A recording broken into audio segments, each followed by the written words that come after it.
Nah ini ada bertiga ini Kang Ujang bawa asisten yang akan memandu ya. Nah ini siap-siap ada ribut nih dari Kang Ujang. Siap-siap, siapkan mental, mudah-mudahan kengeng. Biasa nama ku panitia nggak kengeng tidak.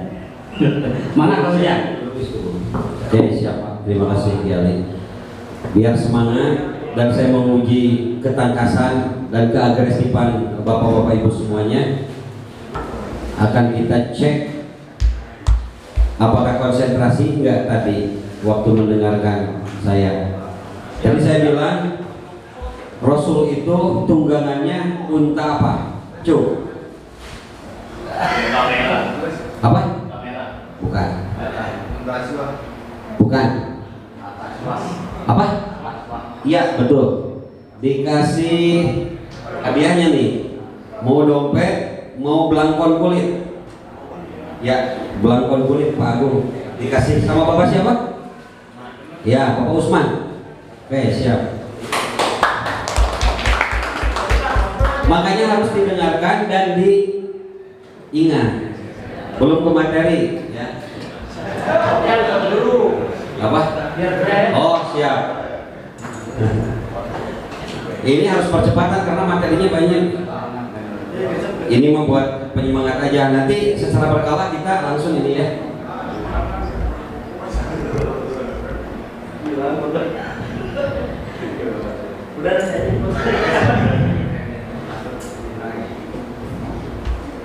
Oke, kita lanjut. Pak, dilanjut. Nanti sebentar-sebentar ini buat memfokuskan aja. Nah ini berita bahwa pengguna netter di Indonesia tahun 2023 adalah 212 juta pengguna internet. Jadi netter Indonesia itu sudah 212, luar biasa. Mau kita gimanain ini pangsa pasar yang segitu besarnya? Ya lanjut Bu.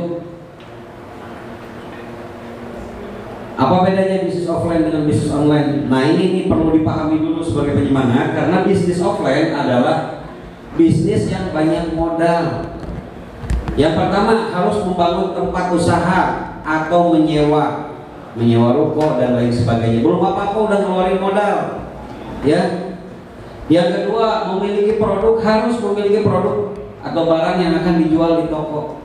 Sekarang rukonya sudah ada, udah ngebangun atau udah ngontrak, kita kan harus jualan. Harus modal dulu, belanja dulu. Nggak mungkin ada distributor yang percaya begitu saja apabila kita baru memulai usaha, nggak mungkin. Yang bisa dikasih kasbon sama distributor itu yang udah berjalan dan track recordnya bagus. Ya, kalau memang di sini ada pedagang pasar nih mungkin gitu ya. Jadi nanti gantung pon bisa berjalan lancar. Yang ketiga, target marketnya terbatas kalau bisnis offline itu. Contohnya kita punya toko nih di Jalan Jakarta. Mungkin nggak orang Ambon belanja ke Jalan Jakarta? Mungkin aja, cuma 0,000%. Ya, jadi bisnis offline itu terbatas. Kalau kita jualan di pasar Ciroyo, mungkin jualannya yang biasalah seputar Bandung lah. Nggak mungkin orang Medan sengaja datang ke Ciroyo, ongkosnya berapa. Tetapi kalau online, itu nggak memerlukan tempat. Modalnya sangat kecil, cuma bermodalkan laptop ataupun Android ataupun handphone plus kuota datanya. Kemudian tidak harus memiliki atau sewa ruko atau tempat, tidak harus punya sendiri produk yang akan dijual, karena kita bisa menjualkan produk orang lain. Bahkan di Shopee, Bukalapak, Tokopedia, TikTok itu udah banyak yang jualan. Bahkan kita bisa jadi reseller atau dropshippernya. Ya, jadi tanpa modal. Kemudian target marketnya sangat luas, yaitu sedunia. Karena online ini sedunia. Kenapa kita yang belanjanya cuma di Indonesia? Karena bahasa yang kita gunakan untuk menulis judul iklan kita ya bahasa Indonesia. Paling tidak ya ASEAN gitu ya. Yang ada beberapa negara yang mengerti bahasa Indonesia kayak Malaysia, Singapura, Taiwan. Itu keseharian loh. Kita bawa tim bertiga, dia tahu pengiriman ke luar negerinya kencang. Bahkan sahabat kita yang di luar itu punya ekspedisi Lion. Itu khusus ke luar negeri dengan pengiriman yang sangat murah. Ke Malaysia cuma 80-90 ribu. Ya, kalau ke pos, mohon maaf, bukannya kita nggak cinta BUMN, itu sekitar 260 ribu. JNE kalau nggak salah 300 ribuan per kilo. Kalau kita sehari-hari ini ke Taiwan, ke Singapura, Malaysia, Brunei itu cuma di bawah 100, paling mahal 110 lah dengan asuransi. Ya, oke lanjut. Nah, apa yang bisa dijual di online itu sih? Semua barang dan jasa, asalkan bukan barang terlarang itu bisa dijual belikan. Contoh, jasa pembuatan website, jasa servis panggilan, jasa bikin perusahaan, ada sekarang perizinan banyak, bahkan lebih murah-murah loh. Saya kasih tahu nih buat yang mau bikin PT, itu di online lebih murah dan lebih praktis karena dia nggak usah buka-buka pelang segala macam. Itu John LBF yang viral itu, salah satu usahanya dia miliarder itu jualan jasa bikin perizinan, jasa bikin PT segala macam. Kemampuan yang bisa kita jual juga kemampuan sendiri. Contohnya kita punya resep nih, jual aja resep. Saya punya resep tahu bulat sampai bisa dijual, bahkan banyak yang memerlukan. Kemudian skill dan segala macam. Kemudian produk barang milik sendiri atau milik orang lain dengan cara reseller atau dropshipper. Nah, produk makanan juga ini yang paling luar biasa. Produk makanan nanti kita coba tayangkan salah satu beberapa sampel yang jualan live di TikTok makanan. Omsetnya fantastis. Kemudian produk yang masuk kategori hobi, contohnya batu akik, burung, ayam cemani, akar wali, umpan pancing, tiket konser dan segala macam. Itu hobi. Kalau yang namanya hobi itu batu akik berapapun ditebak. Apabila ada umpan pancing yang bagus pasti dibeli. Kalau memang betul-betul. Itu kalau hobi itu dahsyatnya di situ. Kemudian produk yang menjadi solusi bagi orang lain, bagus juga di online. Contohnya obat herbal pasutri, kemudian pengaman kendaraan, itu pasti banyak dicari karena untuk solusi masalah. Ya. Kemudian lanjut produk yang dibutuhkan sehari-hari, contohnya fashion, gadget, kosmetik dan lain-lain. Ini luar biasa untuk peralatan aksesoris handphone, komputer. Nah ini marketplace yang ada di Indonesia, yaitu TikTok, Shopee, Tokopedia, Bukalapak dan seterusnya. Mungkin udah nggak asing lagi. Ini nama-nama marketplace, benar. Nah, perbedaan yang paling mendasar jualan di marketplace dengan di blog atau Facebook atau di Instagram pribadi. Kalau di blog atau website atau di Facebook ataupun di Instagram ataupun di WA, itu pembeli harus transfer ke rekening pribadi kita, sehingga kepercayaannya itu sangat rendah. Beda dengan jualan di marketplace seperti Shopee, TikTok, itu ada jaminan transfernya bukan ke rekening pemilih, tetapi ke rekening kedua, rekening bersama, rekening perusahaan Shopee, sehingga ada jaminan apabila barangnya jelek atau apa, itu uang dikembalikan. Ya, apabila di Facebook langsung jualan gitu, sekarang penipuannya banyak. Kalau orang yang pintar pasti belinya di marketplace karena ada jaminan. Kemudian keuangan si Shopee itu kan diawasi sama OJK, jadi aman. Makanya kita rekomendasi kita berjualan di marketplace seperti TikTok sekarang. Lanjut dong. Nah alur transaksi mungkin ini kelihatannya ini wajah-wajah tukang belanja, jadi tidak usah dijelaskan. Jadi pesan barang.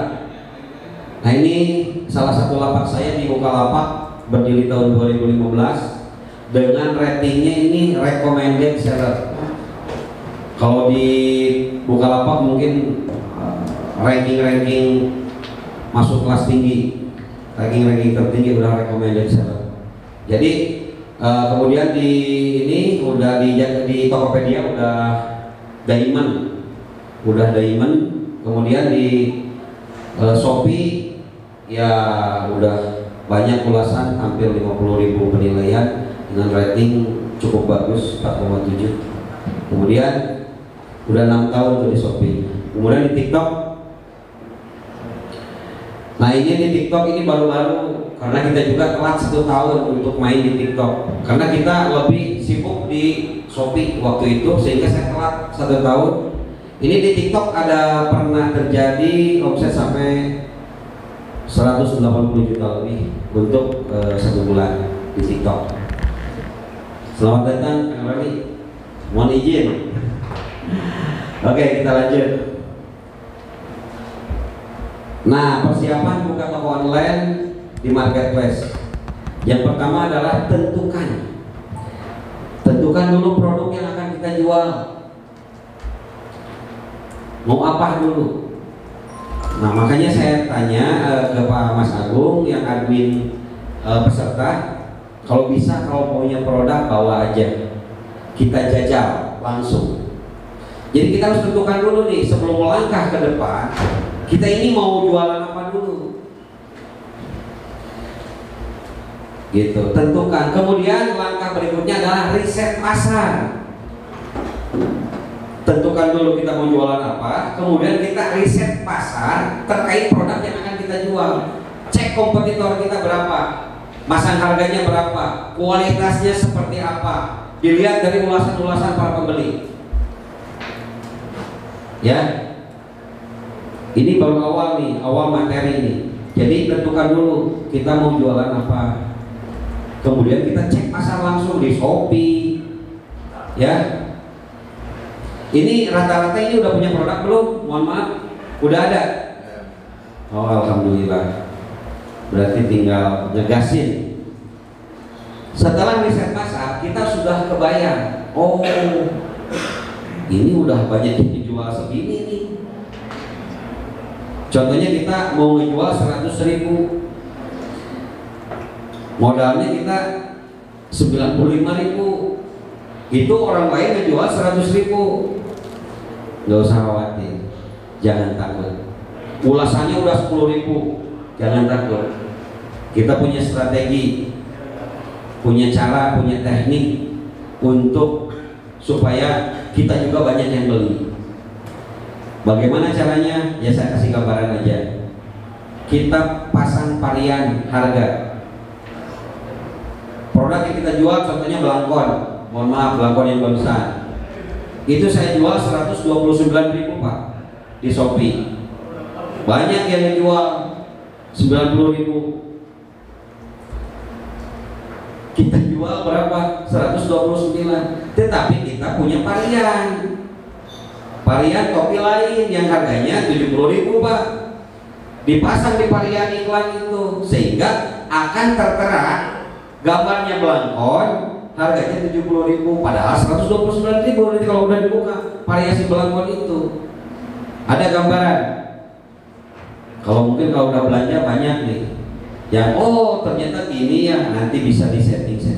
Kita tidak mau bohong loh, judulnya juga kan belangkon, tetapi variasinya ada variasi topi lain, ditulis di variasinya, variasi topi pet contohnya, atau topi apa itu harganya emang 70.000. Tetapi nanti kalau orang melihat ini 70.000, sehingga kita tidak usah bergeming dengan yang ngejual 90.000. Ya, banyak teknik-teknik untuk penjualan yang ini. Bahkan para miliarder dari online yang jualannya sehari-harinya bisa ribuan, itu rata-rata menggunakan teknik itu. Oke, kita lanjut. Setelah kita riset pasar, kemudian kita bikin nama lapak. Bikin nama lapaknya kalau bisa yang singkat, unik dan mudah diingat. Jangan terlalu panjang nama tokonya. Toko Berkah Jaya Semesta. Kalau bisa yang simpel lah, 2 kata. Tokopedia, Bukalapak, Shopee, TikTok, kan gitu. Jangan sampai terlalu panjang. Biasanya nama tokonya nama anaknya, tapi nama panggilannya saja bisa. Kalau bisa harga nama lapaknya, saya yang salut ini ada nama lapak Harga Pas. Nama lapaknya Harga Pas. Kalau boleh nama lapaknya Slong Giriwil, atau nama lapaknya Top Chair, bisa. Tapi cari aja yang enak, yang bagus. Kemudian langkah kedua, setelah kita punya lapak, punya membuat lapak, itu nama lapaknya sudah terbentuk.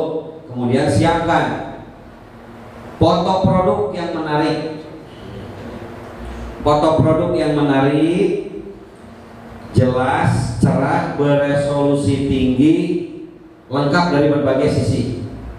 Objek pemotretan depan, samping kiri, samping kanan, belakang, kalau bisa bawah, atas, lengkap, sehingga nanti kita nggak bakalan kerepotan. Banyak yang nanya, kalau kita cuma jualan jaket gini, pajang jaket ya, cepret depan, belakang, nanti bakal ada yang nanyain, itu dalamannya gimana bang?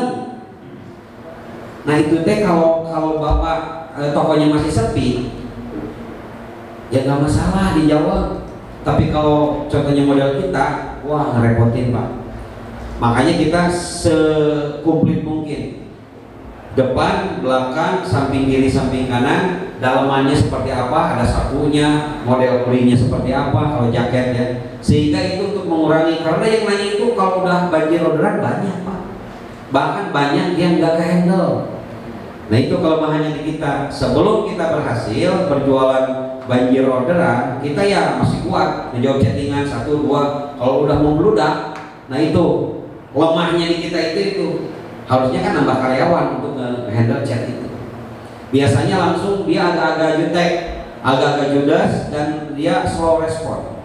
Nah itu yang harus diperhatikan. Jadi kita harus menyesuaikan. Kalau memang udah banjir orderan ya tambah karyawan, sehingga kita pelayanannya tetap optimal. Kemudian setelah kita membuat foto yang bagus, kita buat judul produk yang menjaring kata kunci. Nah ini poin penting pak ya, poin penting nih pak. Foto, judul, dan satu lagi di bawah nanti deskripsi pak.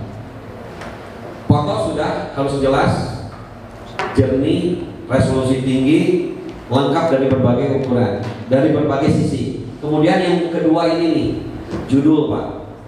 Judul iklan harus menjadi kata kunci yang kita jual pak. Jangan sampai kemana-mana. Contohnya kita jualan ikan pinggang pak. Kita jualan ikan pinggang, jelas kita harus mencantumkan ikan pinggang di judulnya pak. Dan itu emang pasti. Tetapi yang saya maksud itu kita harus paham sinonim-sinonim dari ikat pinggang. Karena banyak orang yang memahami itu malah ikat pinggang tetapi sabuk. Ada juga yang memahami itu bukan sabuk, gesper. Ada yang bilang itu bukan ikat pinggang, sabuk gesper, tapi belnya. Nah, saya saranin judulnya itu masukin aja semua. Meskipun dibaca sama orang, jangan. Tetapi nanti itu yang milih itu bukan orang, robot pak. Robot browser Shopee contohnya. Apabila kita menjual ikat pinggang dengan kata kunci ikat pinggang, sabuk, gesper, bel, pria, kulit asli. Nah itu harus pakai pria pak. Kalau kita sabuknya sabuk untuk laki-laki. Jadi nanti apabila ada orang mencari sabuk pria atau sabuk kulit, itu kan mengandung ada yang di judul itu kan. Nah sehingga iklan kita akan muncul pak. Apabila ada orang yang mencari ikat pinggang kulit, kan tadi ada unsur kata-kata itu, sehingga apapun nanti yang akan dicari terkait ikat pinggang itu bakalan muncul, sehingga nanti banyak traffic yang masuk melalui iklan itu. Semakin banyak orang yang datang, traffic, maka kemungkinan kalau pakai hukum rata-rata akan semakin banyak orang yang beli pak. Beda dengan kita cuma jualan ikat pinggang kulit asli, udah yang cari gesper, yang cari sabuk, yang cari bel gak bakalan nemu iklan kita. Paham pak? Oke, itu masalah judul pak. Yang ketiga adalah deskripsi pak. Deskripsi produk, penjelasan detail tentang produk yang kita jual. Itu menggambarkan secara detail dan lengkap kondisi barang yang kita jual. Jangan lupa yakinkan di alinea terakhir deskripsi bahasa-bahasa untuk supaya dia check out pak. Contohnya kalau di iklan-iklan saya selalu bilang gini, gak usah ragu dan bimbangkan belanja di lapak kami, lihat aja reputasinya dulu, kan gitu saya bilang. Akhirnya dia lihat, woi recommended seller, sehingga dia keyakinannya penuh untuk belanja, tidak takut jelek dan tidak takut ditipu. Makanya kita harus menanamkan reputasi baik di awal untuk supaya kita menuai hasil nanti di akhir. Reputasi kita bagus di mata pelanggan, itu harus dijaga. Makanya barang yang kita jual harus benar-benar bagus dan layak pakai. Oke, jadi saya simpulkan: foto produk, judul produk, dan deskripsi 3. Saya tanya lagi, silakan maju ke depan yang berani untuk menyebutkan 3 hal yang penting yang barusan saya sebutkan untuk dasar peningkatan penjualan. Barusan kan disebutin kan 1, 2, 3. Silakan, saya kasih hadiah. Ya, maju. Penakut harusnya berani. Mau salah mau benar, yang penting niat baik. Gitu. Oke. Mau hadiah lagi? Jadi sekarang pada mau semuanya. Lanjut dulu, Bu. Nah, ini marketplace terkini yang memang menyedot pangsa pasar penjualan produk itu adalah di TikTok, Pak, sekarang dari mulai tahun 2021. Jadi Shopee itu ada pesaing yang sangat kuat. Kalau Bukalapak, Tokopedia, Bukalapak itu udah mati suri, Tokopedia lumayan masih banyak, kemudian Shopee itu masih bertahan, tetapi TikTok datang dengan pendatang baru dengan sistem trafficnya itu di konten-konten video pendek. Luar biasa, itu hampir mengalahkan Shopee, tapi belum. TikTok luar biasa. Makanya sekarang kalau berjualan pengen dahsyat itu ya di TikTok. Bahkan sekarang juga kalau menurut anak-anak itu sudah mulai menurun juga sedikit karena jatah gratis ongkirnya udah mulai dicampur sama TikTok. Kalau untuk tahun-tahun kemarin sampai Januari kemarin 2023 itu masih luar biasa. TikTok masih ngebakar uang untuk menggratiskan siapapun itu yang belanja di TikTok. Sekarang mulai 1 Januari ya Bung ya, itu mulai dikasih minimal order baru gratis ongkir. Nah kebetulan insya Allah saya juga lagi merencanakan membuat marketplace, Pak. Ya, bisa di dalam. Saya itu lagi membuat marketplace, saya direkturnya juga. Mudah-mudahan jadi pesaing Shopee dan TikTok, Pak. Lagi proses MOU-an dengan ekspedisi, Pak. Oke, lanjut Bu.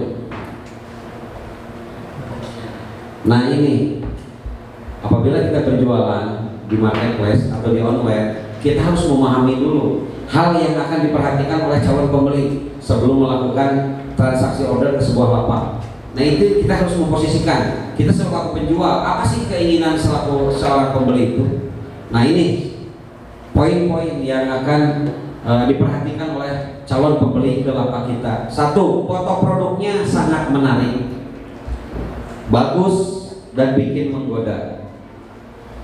Jadi kalau foto-fotonya yang rumit, yang asal jepret itu kurang.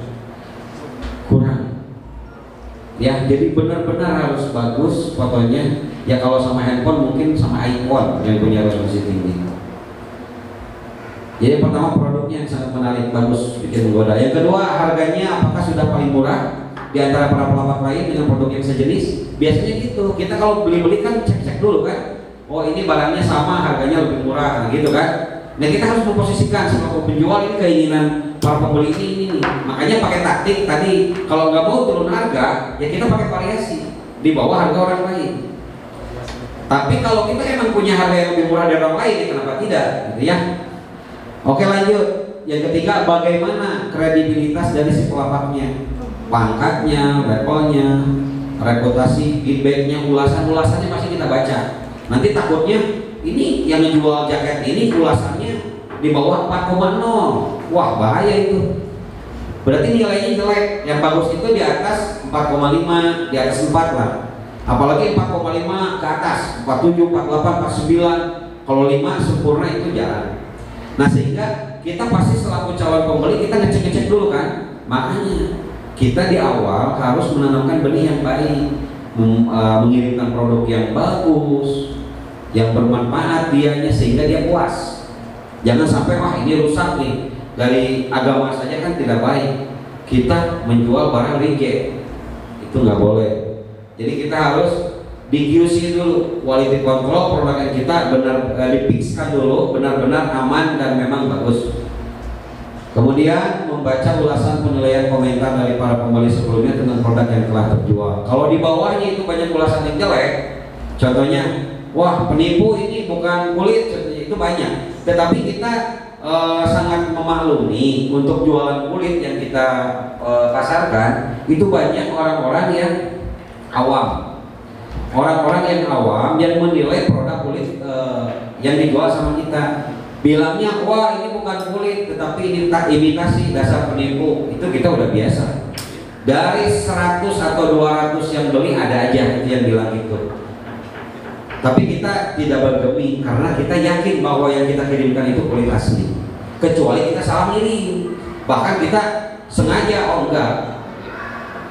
Memang pernah mungkin terjadi ada miskomunikasi di antara karyawan, dia pesannya kulit dikirim yang sintetis. Itu ada unsur ketidaksengajaan dan memang itu sangat jarang sekali, 0,000. Adapun juga itu maksudnya human error.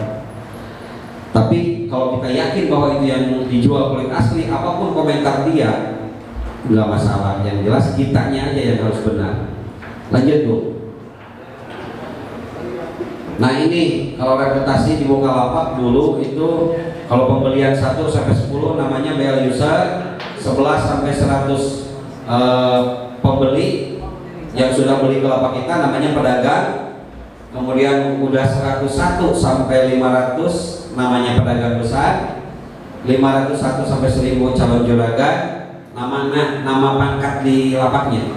Kemudian 1001 sampai 5000 juragan, 5001 sampai 10.000 itu good seller, 10.000 sampai 50.000 adalah recommended seller. Dan selanjutnya itu masih jarang, trusted seller sama top seller itu masih jarang. Keburu Bukalapaknya itu ngedown sekarang, kegerus sama Shopee dan TikTok. Lanjut tuh. Nah ini faktor yang harus diperhatikan setelah kita punya lapak. Yang pertama adalah pelayanan yang optimal. Bagaimana pelayanan yang optimal? Dalam hal chatting dengan calon pembeli harus fast respon. Jangan sampai dia ngechatnya hari ini dijawabnya besok. Wah itu pada kabur nanti. Ibaratnya gini, kita mau beli rokok tuh ke warung sebelah. Assalamualaikum, punten, pada meser kan gitu. Nggak ada orang. Udah 3 kali kita salam nggak ada orang, ya pasti kita beli ke warung sebelah kan. Ya begitulah. Jadi kita harus stay, harus siap. Ada chat langsung fast respon. Nah itu. Jadi kesuksesan itu adalah pilihan. Jangan bilang kita tidak sukses padahal masalahnya dibikin sendiri. Kalau kita pengen sukses kita harus fokus, harus lanjut, harus total. Ya ngechat aja kita responnya lama, mau ngapain? Mikirin sukses itu aja nggak sukses, ngejawab chattingan. Kemudian yang kedua, pengiriman fast delivery. Jadi kita kalau memang si paketan yang order ke kita bisa dikirim hari ini, kenapa dibesokin? Kalau sempat masih bisa dikirim hari ini itu, ibaratnya kita posisikan sebagai calon pembeli, sebagai pembeli. Kita kan suka pusing kalau emang orderan kita itu susah untuk dikirim sama para penjual itu, kesal nantinya. Jadi kita harus fast delivery, cepat kirim supaya cepat nyampe dan cepat pencairan uangnya juga, ya. Yang ketiga, sabar menghadapi pembeli yang rewel dan ngeyel. Nah ini pasti menghadapi, semakin banyak orderan yang ngeyelnya pun semakin banyak. Kita harus sabar, jangan sampai kita terjerat atau terjebak dengan permasalahan-permasalahan. Karena apabila kita, kecuali kita tidak merasa bersalah, kita prosedurnya sudah benar, ya kita nggak apa-apa, kita agak-agak sebanding lah dilawan. Tapi kalau kitanya salah ngirim barang, dia marah-marah, itu kita harus minta maaf dan kita siap mengganti atau segala macam lah, returan segala macam dengan ongkir kita yang nanggung. Kita kita welcome menerima komplainan. Jangan sampai kita udah salah ngeyel lagi. Wah itu karena sekali dia kecewa nulis ulasan, wah repot Pak. Kita bisa bangkrut Pak dengan satu orang. Karena apa? Dia pasti ngomel tuh di ulasan. Jangan beli di lapak ini, penipu. Padahal kita salah ngirim Pak. Nah itu jangan sampai. Jadi kita harus langsung sambut. Kita atasi masalah dia dan kita tanggung jawab penuh. Bahkan kita tanggung jawab, ongkirnya PP saya nanggung Pak, karena ini kesalahan saya. Ini jangan berkala-kala, kita jangan saya ngasih uang, ngasih pengorbanan untuk itu, tanggung jawab.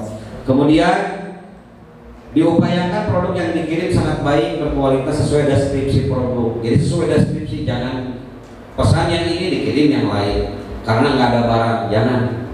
Diusahakan. Kemudian telah lolos finishing atau penyortiran atau QC berlapis. Jadi udah dicek ulang lagi sampai benar-benar fix itu barang layak kirim, ya. Kemudian dalam hal promosi, promosikan iklan produk kita baik yang gratis maupun berbayar. Nah ini fungsinya untuk promosi ini untuk percepatan Pak. Contohnya gini Pak, kalau bisnis online tanpa promosi, ibaratnya kita ke Jakarta naik sepeda Pak. Memang bakal nyampe Pak, cuma lama. Kalau kita dipromosiin, ibaratnya kita naik bis. Dipromosiinnya gila-gilaan, kita naik jet Pak ke Jakarta. Ya, ibaratnya kita perjalanan mau sukses ke berjalan ke Jakarta, ibaratnya gitu. Jadi promosi itu jelas. Tetapi nanti saya bahas promosi-promosi untuk saat ini. Karena sekarang ada teknik-teknik seperti bikin video konten Pak. Orang-orang itu sekarang Pak berkumpulnya yang paling banyak di TikTok Pak, ya. Sehingga kita, kenapa kita nggak berjualan di situ? Karena orang itu berkumpulnya di situ Pak, ya. Bagaimana caranya kita konten kita FYP Pak? Ya mungkin nanti kita bahas. Nggak tahu sampai jam berapa lah ya, sekuatnya aja. Nah ini nih penyakit faktor yang menghambat kesuksesan bisnis online. Sebetulnya bukan untuk di bisnis online pun, di bisnis offline juga sama. Ini penyakitnya. Yang pertama adalah menunda aksi, nggak memulai. Ini penyakit Pak. Udah tahu tapi nggak mau memulai. Yang kedua adalah malas. Wah kalau udah malas ini berapa nih, pengen kaya tapi nggak mau usaha, kan mimpi Pak. Yang ketiga adalah pesimis Pak. Pesimis itu adalah penyakit si miskin, kerjaannya mengeluh, lah kalau bahasa Sunda selalu mengeluh. Jadi kalau ada masalah dia tidak mencari solusi tapi mencari alasan. Selalu ya aduh susah, atau kamu disuruh ke sana hujan, disuruh ke sana panas. Wah itu tipikal, nggak bakalan sukses. Kemudian yang keempat adalah tidak fokus. Nah ini yang keempat ini jangan dianggap sepele. Karena apa? Penyakitnya pebisnis online adalah di online juga, karena dia tidak fokus. Contohnya kita gambarin gini, kita lagi mengupload produk nih, lagi semangat nih pulang seminar, langsung action bikin produk, bikin lapak. Kita upload produk, tetapi sambil buka YouTube, sambil buka Facebook, sambil buka TikTok, sehingga kita lebih enjoy kesananya, waktunya habisnya di sana. Dilihat, oh ini, oh ada yang log, ada yang apa, dia siapa ini yang melihat profil kita, waduh, repot. Itu penyakitnya yang menghambat bisnis online itu apa? Di online juga. Jadi kita tidak fokus ke pekerjaan ini. Kalau bisa kita ibaratnya sekolah Pak, atau bekerja di kantor. Contohnya apa? Masuk jam 7 atau jam 8, pulang jam 4. Kita fokusin, bisa nggak fokus ke bisnis? Kalau kita kerja di pabrik bisa, kita berangkat ke kantor bisa, pergi ke sekolah bisa, kenapa bisnis nggak bisa? Nah disitulah. Jadi jangan, itu yang di depan selamat datang calon miliarder, itu nggak bakalan terrealisasi apabila kita bisnis online menyantai, bisa sambil tiduran. Memang bisa sambil tiduran kalau yang sudah berhasil. Kalau yang belum berhasil tuh wayahnya dari awal itu harus kerja keras. Hanya kalau dibandingin dengan bisnis offline jauh tanah langit Pak. Kalau menurut saya, kecuali bisnis offline-nya yang sudah besar di properti, di ini yang sudah berjalan lama. Kalau bisnis online itu Pak, mencengkramnya langsung dunia Pak. Satu kali posting itu diaksesnya sama. Enggak seperti ini, saya goreng bala-bala Pak, langsung di warung, plak, di depan. Itu paling tetangga Pak, beberapa orang. Kalau online itu Indonesia lah minimal, karena kita pakai bahasa Indonesia. Nah kita jangan mensia-siakan kesempatan ini Pak. Lanjut. Nah, update terkini nih. Update terkini tips dan trik dalam meledakan penjualan online. Yang pertama adalah gunakan selalu foto utama iklan kita berbeda dengan yang lain. Contohnya gitu, kita jualan jaket nih, untuk model ini rata-rata foto utamanya yang ini. Kita harus berani beda Pak. Jangan sampai sama. Kalau bisa beda tapi lebih bagus. Ya, fotonya kita bahkan kerjaannya fotoan Pak. Dandak dendek mana yang paling bagus. Terus aja gitu. Nanti juga menemukan ini pencahayaannya seperti ini, backgroundnya kayak gini. Nah kita bisa. Ya, fotonya nggak boleh sama dengan yang lain kalau bisa. Kemudian buatkan video review detail semua produk yang Anda jual. Jadi semua produk yang kita jual itu bikin review video singkatnya menjelaskan bahwa produk yang saya jual ini, jaket ini sletingnya apa ya kakak, sakunya ada berapa, di spill. Kemudian dalamannya seperti apa, bahannya kulit apa, dijelasin Pak. Warnanya apa saja, size-nya dari M, L, XL, double. Seperti itu dijelasin sehingga tidak banyak bertanya, langsung check out. Kalau dia banyak hal pertanyaan terkait, nggak ada kejelasan terkait barang yang dijual, dia pasti banyak nanya. Nanti penghamburan waktu. Kalau dulu saya di awal-awal bahagia Pak, ada yang nanya itu sampai wah berbunga-bunga lah. Alhamdulillah ada yang nanya nih waktu 2015. Tapi sekarang Pak, ya kelemahan manusia, saking banyak-banyaknya jadi slow respon, mohon maaf. Nah ini kelemahan kita. Harusnya ya tetap, karena perjuangan kita sukses di bisnis online itu hasil jerih payah di awal. Sementara kalau kita sudah sukses, sudah banjir orderan, banyak yang nanya, itu jarang ke cover biasanya. Bahkan kita jadi agak-agak judes Pak, karena kita fokus ke pengerjaan hasil Pak. Nah itu jangan sampai gitu. Kemudian yang ketiga, bikin konten video secara rutin minimal 3 kali sehari. Upload produk.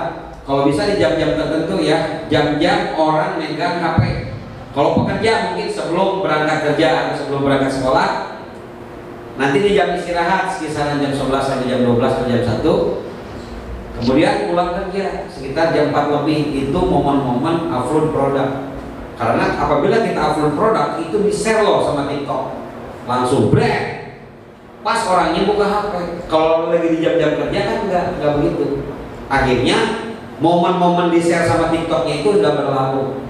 Memang ada sih yang nonton, yang melihat, tetapi tidak sebanyak pas waktu mereka lagi ini serentak. Kan TikTok itu random brand. Kemudian gunakanlah fitur lain untuk mendongkrak penjualan. Nah ini fitur lain nih. Saya itu telat 1 tahun live di TikTok. Nah kebetulan saya juga bawa tim bertiga nih. Ini Saudara Agung, itu Teh Nanda, kemudian Bang Ijal. Nah itu mereka itu sehari-harinya itu live di TikTok. Dan alhamdulillah. Jadi gini Pak ya, saya kasih tahu penjualan, tahapan-tahapan sejarah penjualan dari mulai terendah sampai tertinggi itu gini Pak. Dulu berjualan itu cuma upload produk, cuman beberapa gambar ya, kemudian judul deskripsi segala macam. Yang kedua itu naik Yang pengen bagus itu harus ada videonya. Makanya di Shopee ada videonya ya. Ada yang masang, ada yang enggak. Tapi yang masang itu lebih bagus. Setiap produk yang dijual itu ada videonya, review videonya. Jadi orang itu lebih ini dengan media video itu daripada fotonya doang gitu. Udah bergerak, lebih maju. Nah sekarang Pak, setelah video itu lain Pak. Belum ada lagi tipikal lain selain lain Pak. Jadi kalau pengen lagu itu dilaipin, disepil barangnya Pak, berinteraksi dengan calon pembeli. Kalau cuma foto doang, cuma melihat aja satu sepihak. Kita cuma melihat barangnya dari mulai foto. Mungkin fotonya itu bisa editan kan, yang jelek jadi bagus. Kalau video ada peningkatan, wah lihat videonya, berarti kita videonya yang mana. Tetapi kalau lain itu real, produknya real, karena kita berinteraksi, kita komen, tolong dong spillin tuh kategori nomor 20, nanti sama Agung di spill, ini produknya, depan kameranya gini, ini nih dalamannya seperti ini, ada swapnya berapa kartu untuk dompet, ini warnanya ada ini, ambil lagi warna lain, ini Pak, jadi lebih jelas, sehingga kalau yang jualan tidak lain itu pasti di bawah yang lain. Jadi jangan sepelekan yang lain-lain di TikTok. Sekarang itu yang mendominasi penjualan tertinggi adalah live di TikTok. Dan live di TikTok juga diikutin sama yang lain di Shopee, ya, Instagram dan Facebook juga ada. Cuman orang sekarang mengumpulnya di TikTok paling besar. Setelah itu kita bangun backlink sebanyak mungkin dari sosmed, contohnya kita di Facebook upload video, kemudian di-linkin ke toko kita bisa. Sosmed itu banyak, Instagram, Facebook, dan lain sebagainya. Mungkin di Google Map juga tuh, jangan anggap remeh. Kita ngisi akun Google Map, kemudian kita posting video-video atau foto-foto lokasi kita, itu banyak yang nyangkut dari situ. Karena orang pengen tahu nih alamatnya di mana kan gitu. Kemudian setelah kita contohnya punya omset nih per hari 10, bagaimana cara meningkatkannya? Ya kita bikin lapak baru aja di marketplace lain. Contohnya kita kan di Shopee nih, ya kita buka di Lazada, kita buka di TikTok, kita buka di Shopee, di Tokopedia dan lain sebagainya.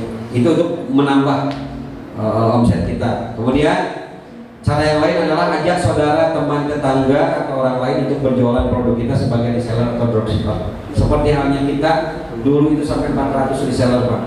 Sekarang mungkin yang aktifnya di bawah 100. Yang aktifnya banget mungkin di bawah 50.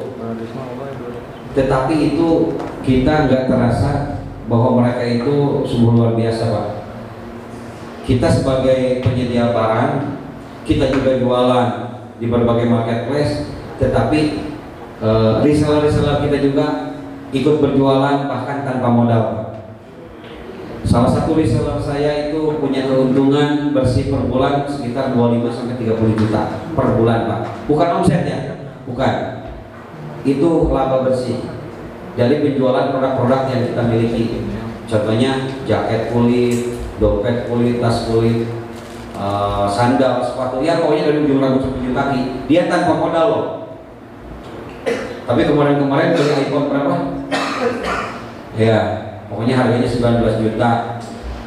Udah bikin rumah gedong, ngebikinin orang tuanya. Dia dari dulu waktu saya kan ngajar juga di pesantren. Dia itu pas masuk SMK diajarin dan sampai sekarang dia nurut. Saya bilang ini sok aja upload ini. Akhirnya sampai sekarang dia like, nama lapaknya RM Kulit, luar biasa. Udah itu apa, porsi haji juga sekeluarga plus pacarnya juga. Udah bangun rumah gedung ke orang tuanya. Tapi mohon maaf nih, saya bocorkan rekeningnya itu ratusan juta.